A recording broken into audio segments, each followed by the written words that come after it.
My name's Terri Bertha, and I'm author of the Spooky Twisties series. These are the first two books in my series that were published in 2017, and the third one is due out in spring of 2018.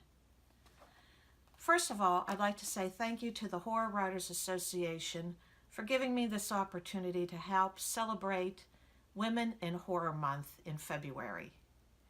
Before I share an excerpt from my book, I'd like to tell you a little bit about myself and my books.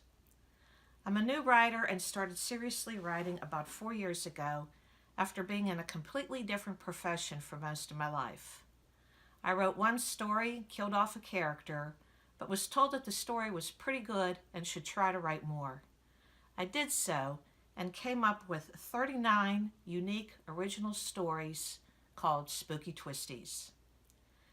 The stories revolve around a group of 12-year-old kids in their neighborhood. They like to play in the cemetery, go trick-or-treating, play video games, and visit the town carnival. Along the way, they meet some creepy characters and need to solve their dilemmas that they come across. I tie the tales together with what I call Easter eggs, which connect them in some way. Something happens in one story, and down the line, it interacts with another story. And I try to make the endings twisted, so it's something that you wouldn't normally think would happen. The excerpt I'd like to read from is from Book 2, and the name of the story is The Eternal Tree. The excerpt can also be found on my publisher's website, Muse It Up Publishing. The basis to the story is the kids find an old map thinking it leads to treasure, but instead they need to solve a riddle and complete what it says to do to put an end to an old town rumor. I hope you enjoy it. The kids traveled down to the edge of town where the old cemetery sat between the railroad tracks and a row of huge old oak trees. Even though it was daylight, the thickness of the tree limbs and leaves turned the surroundings into darkness. "Did anyone bring a flashlight?" asked Chris. "I did," said Jack. "Don't know why. Just thought it may be helpful, along with a shovel to dig." When they reached the cemetery, they noticed only a few headstones sitting crooked and half buried in the ground. The engravings on the front were barely readable from the years gone by. The kids started walking by the trees, inspecting each one. "We found it," yelled Chris when they got to the fifth tree. "We found the tree with the X. Everyone, take a look around and see if we find anything else." They were about ready to start digging when Jack hollered, "I found something, guys." Jack's hands were brushing away dirt and leaves in the tangled roots at the base of the tree. The kids gathered around closely and watched in anticipation as he pulled out an old leather pouch.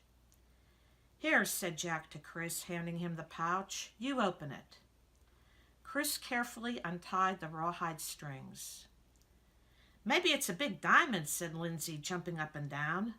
Then she stopped and said, "But how do we split up a big diamond?" "We hit it with a big hammer," laughed Nick. "How do you think we do it?" Everyone laughed and eagerly waited to see the pouch contents. Chris reached inside and pulled out a piece of paper. "Don't tell me it's another map," said Nick. "No, it looks like a poem or something."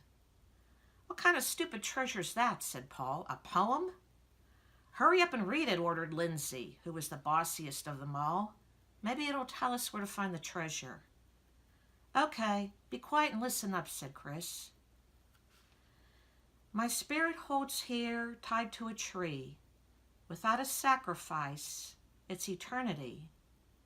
The rope tear down and place below. My spirit, then free, will forward go. I need release for me to be free, a sign of the cross to bury me. The sacrifice you need to show is help me down to earth below." "What the heck does that mean?" asked Lindsay. "It doesn't make any sense." "Yeah, it doesn't make any sense. And what about the part about a sacrifice? "What's that supposed to mean?" asked Paul. I hope you enjoyed listening to this, and if you would like to learn more about me and my books, please visit me at terribertha.com.